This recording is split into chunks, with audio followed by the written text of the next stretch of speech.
Assalamualaikum warahmatullahi wabarakatuh. Alhamdulillah wassalatu wassalamu ala Rasulillah wa ala alihi wa sahbihi wa man wala.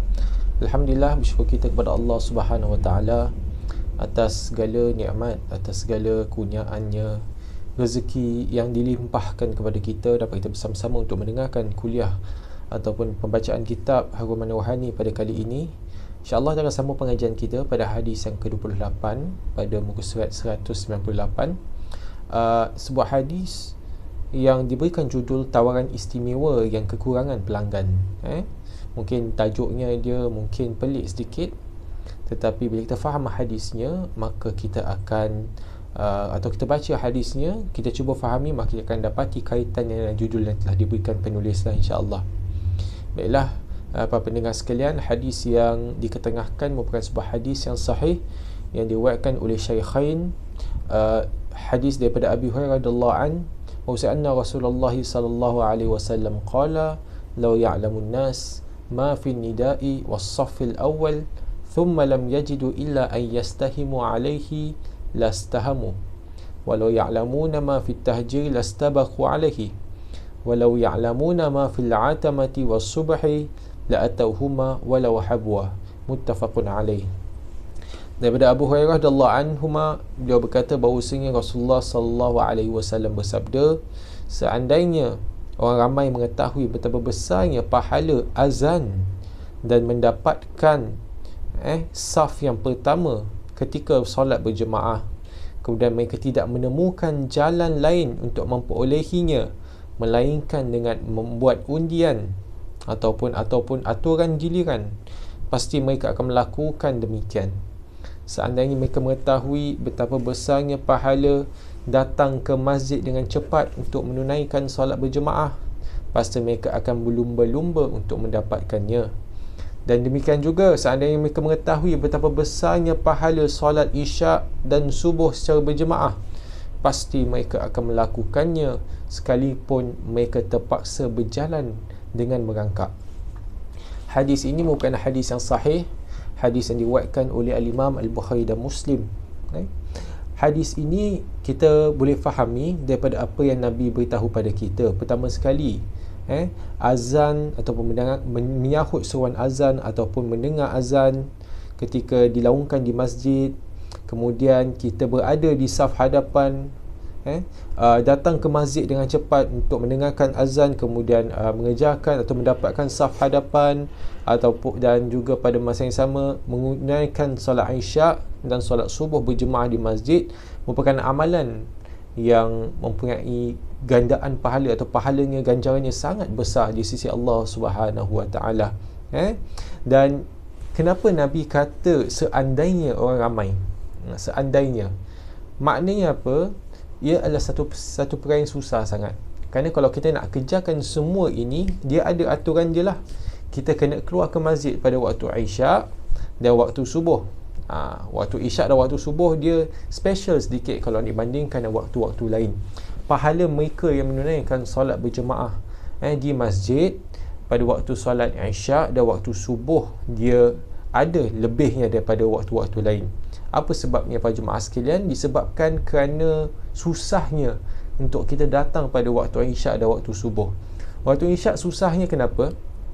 Susahnya kerana ia ada di waktu malam. Waktu malam kita semua dah penat, mungkin kerana pada satu seharian suntuk kita dah bekerja, maka pada waktu malam tu waktu berehat lah. Tapi bagi mereka yang dapat datang ataupun dapat hadirkan diri untuk berjemaah di masjid pada waktu isyak itu, maknanya dia berusaha betul-betul untuk datang dalam keadaan penat dan keadaan letih setelah bekerja seharian suntuk. Dan waktu subuh kita tahulah, waktu subuh susahnya kerana ia adalah waktu subuh, waktu kita sedang tidur tu, kemudian kita dapat bangunkan diri kita, bangun awal untuk kita bangun, kemudian kita bersihkan diri kita, berwuduk, mandi dan sebagainya, kemudian bersiap, kemudian keluar ke masjid pada waktu subuh, dalam keadaan mengantuk, dalam keadaan mungkin badan masih belum cukup tidur dan sebagainya, datang ke masjid untuk solat berjemaah.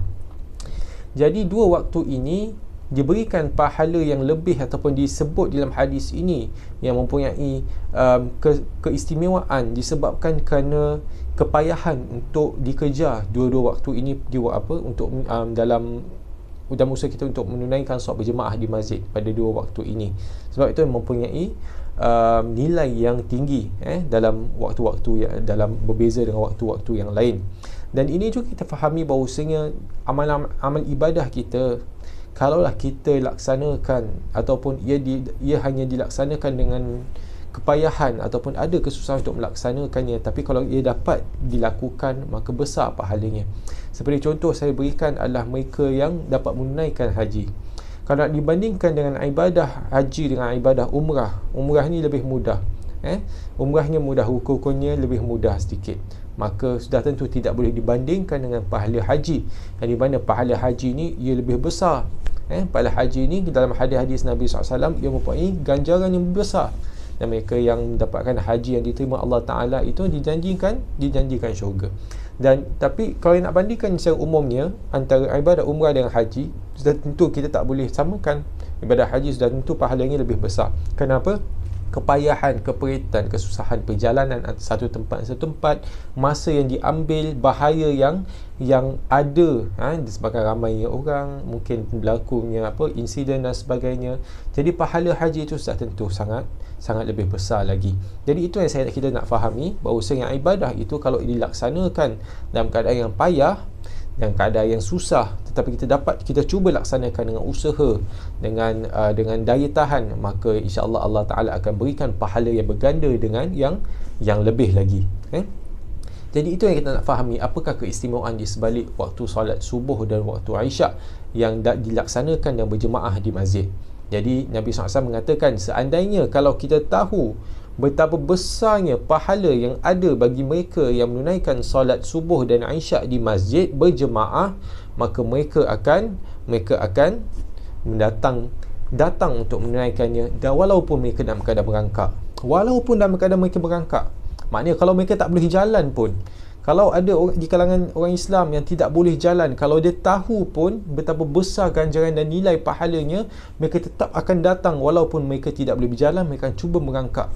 Ini nak menunjukkan kepada kita bahawa betapa besarnya. Kerana Nabi SAW tak mampu untuk tunjukkan kita jumlah pahala berapa, tetapi Nabi boleh gunakan perumpamaan ataupun gambaran betapa besar pahalanya. Jadi ini untuk sebagai satu penyedar untuk kita. Seterusnya, kalaulah kita dah dapat tunaikan dapat kerja subuh ataupun Isyak berjemaah di masjid, alhamdulillah, pahala yang sangat besar. Dan selain daripada keistimewaan pahala solat subuh dan Isyak di masjid berjemaah, ada juga benda-benda lain Nabi SAW nak tekankan di sini, yang kemungkinan kita tak nampak ataupun kemungkinan kita tak sadar, tetapi kalaulah kita sadar dan kita tahu dan kita ingatkan diri kita bahawasanya pahala yang sangat besar, ada lagi. Seperti contoh adalah kita datang ke masjid dengan bersegera. Maksudnya datang cepat. Jangan lambat-lambat masuk waktu solat, orang dah solat baru kita nak sampai. Bukan cakap tak boleh lah, tapi tak bagus. Sebaiknya kita datang pada bila? Pada waktu kita dapat dengar azan. Kita datang masjid, kita dapat dengar azan dilaungkan. Bukan qamat, tetapi azan dilaungkan. Itu yang terbaik. Jadi kita di kalangan mereka yang awal datang ke masjid. Jadi mereka yang datang awal ke masjid, seperti yang disebut dalam hadis ini, maka mereka akan dapat pahala yang sangat besar para jemaah sekalian. Kerana bukan saja mereka dapat dengarkan azan, bukan saja mereka dapat sahut azan, tetapi pada masa yang sama mereka datang masjid sudah tentulah dapat saf yang awal. Lagi cepat lagi dapat awal saf yang pertama. Dan saf yang pertama Nabi SAW dah tekankan di sini. Dalam hadis ini Nabi sebutkan an-nida' law ya'lamun nas ma fi nida'i was-safil awal. Kalaulah manusia tahu apa yang ada, maksudnya apa pahala ataupun ganjaran besar di sebalik mereka yang dapat mendengarkan azan, dan juga mereka yang dapat kejarkan saf yang pertama atau dapatkan saf yang pertama. Nescaya kalaulah tak ada cara lain untuk umat manusia untuk dapatkan kecuali mereka kalau mereka kena undi ataupun mereka ikut giliran, maka mereka pasti akan lakukan. Nabi nak tunjukkan kita betapa pentingnya, betapa besarnya pahalanya mereka dapatkan saf yang pertama dan mereka yang dapat mendengarkan azan dilaungkan di masjid, dan pada masa yang sama sudah tentulah jawab azan, pahala pun besar. Jadi dalam hadis ini yang kita baca ini, kita dapat fahami urusan kita dengan masjid ni merupakan satu urusan yang sangat penting sekali. Masjid adalah tempat syiar Islam. Selagi mana selagi mana kita ini di kalangan mereka yang sihat, kita mampu untuk datang, maka kejarlah pahala untuk kita datang ke masjid. Dan bukan sahaja kita datang, tapi kita datang pada awal waktu. Bila kita datang sebelum azan, kita persiapkan diri kita. Daripada rumah kita dah siapkan, kita dah keluar siang, sampai kita ambil uduk dan sebagainya, masuk, kena kita dapatkan saf yang pertama. Dapatkan saf yang pertama, itu yang kita kena kejar. Dan pada masa yang sama dapat dengar azan, dengar seruan azan, kita sahut seruan azan, jawab seperti yang diajarkan oleh Nabi SAW. Kemudian pada masa yang sama juga kita kejarkanlah lebih-lebih lagi solat subuh dan solat isyak. Tentang saf yang pertama ni para jemaah sekalian, mungkin kita akan perhatikan, mungkin ada di kalangan kita bila kita dah masuk masjid dan kita dah masuk dewan salat, tapi kita perhatikan ada kosong kat depan tetapi tak diisi. Dan ada yang mengambil tempat mereka di saf yang di belakang, walaupun depan ada saf. Ada pula juga pada masa yang sama mereka berada di saf yang belakang, depan masih ada saf, tetapi mereka berikan laluan kepada orang lain. Ini adalah satu kesilapan para jemaah sekalian. Kita disuruh dan disunahkan kepada kita, diperintahkan untuk kita mengejarkan saf hadapan. Jadi merupakan satu perlombaan sebenarnya. Ia macam orang kata first come first serve yang sepatutnya kita kejarkan. Bukan kita nampak kosong kat depan, tapi kita berada di belakang dan kita beri laluan kepada orang lain. Tidak, sepatutnya kita yang pergi ke hadapan. Kita sepatutnya kejarkan, dan itu yang dituntut oleh agama, untuk kita kejarkan pahala saf hadapan. Seakan-akan mereka yang tidak ingin ke hadapan berikan laluan, seakan-akan mereka tidak ingin ganjaran tersebut.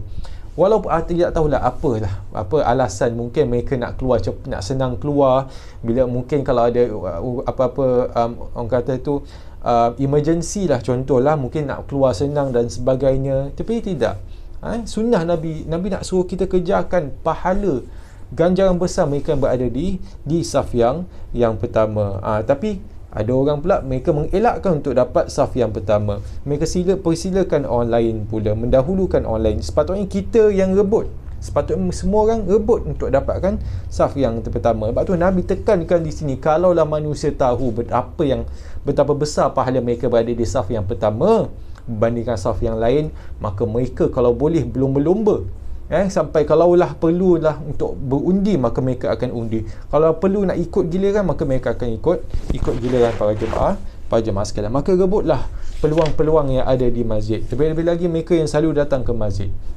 Jangan datang lambat. Kalau datang lambat, banyak fadilat ataupun kelebihan itu yang akan terlepas, seperti datang kelebihan fadilat kita datang siang. Bila datang siang kita dapat dengar azan, kita dapat kerjakan saf yang pertama. Dan para jemaah sekalian, amalan-amalan yang telah disebutkan dalam hadis ini, ia merupakan amalan-amalan atau benda-benda yang orang kata itu berkaitan dengan kesempurnaan salat. Kesempurnaan salat, iaitu menjawab azan, kesempurnaan salat, datang awal waktu merupakan kesempurnaan salat, mendapat tempat yang pertama, saf yang pertama merupakan orang kata itu kesempurnaan salat. Dan menjaga kesempurnaan salat itu, ia merupakan salah satu daripada kepentingan yang kita perlu jaga sebagai orang Islam.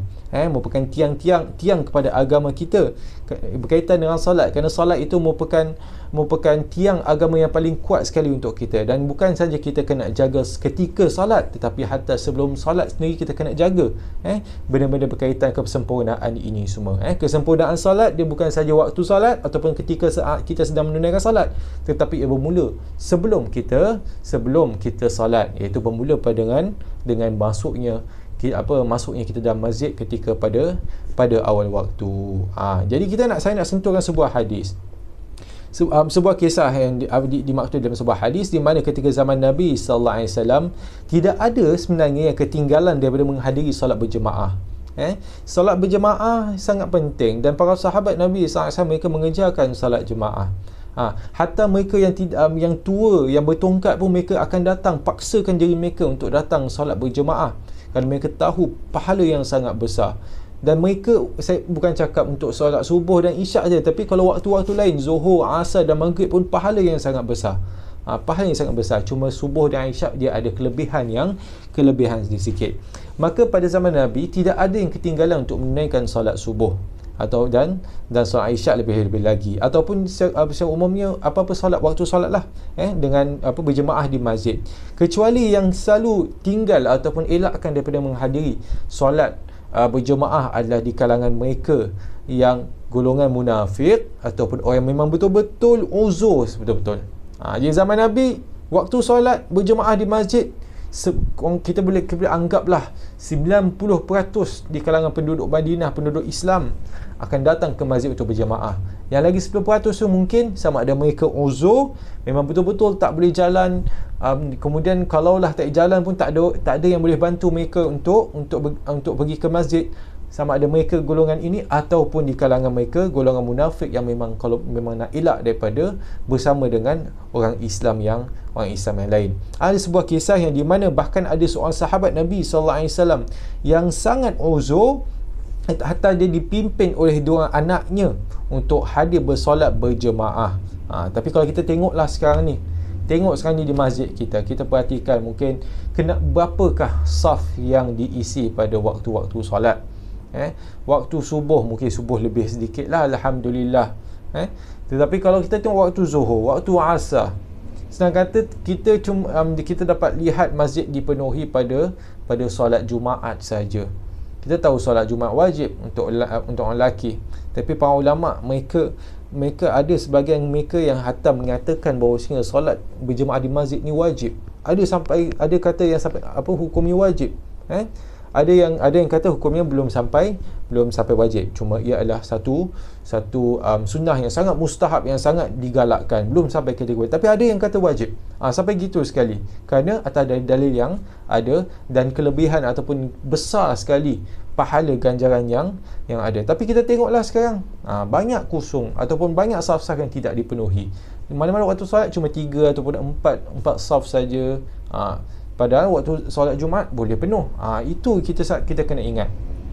Mungkin kita boleh kata bahawasanya kita ada urusan-urusan keduniaan, kita ada kerja, kita dan sebagainya. Tetapi kita kena tahulah, mungkin kita cubalah kita cuba untuk seimbangkan kehidupan kita. Tetapi kita cuba untuk hadiri untuk berjemaah di masjid.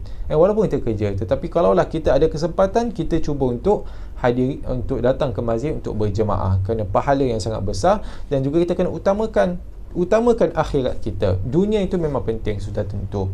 Kita kena letakkan kepentingan kita dalam urusan keduniaan untuk pastikan kita dapat hidup, kita dapat bekerja, kita dapat berikan nafkah kepada ahli keluarga kita. Tetapi kita jangan lupa juga bahawa akhirat kita merupakan tujuan utama kita hidup dekat dunia ini, para jemaah sekalian. Oleh itu, marilah sama-sama kita berusaha untuk tegakkan syiar Islam, dan insya-Allah mudah-mudahan kita akan dikurniakan diberikan kemenangan pada generasi yang akan datang, semua anak-anak kita semua untuk datang ke masjid untuk isikan saf-saf yang ada, dan datang lebihkan lebih lagi pada waktu subuh dan waktu isyak, waktu yang susah tetapi ganjaran ataupun pahala yang sangat besar. Wallahu taala alam. Aku qouli hadza wa astaghfirullahal azim li wa lakum. Insya-Allah kita sambung pada kesempatan akan datang. Wassalamualaikum warahmatullahi wabarakatuh.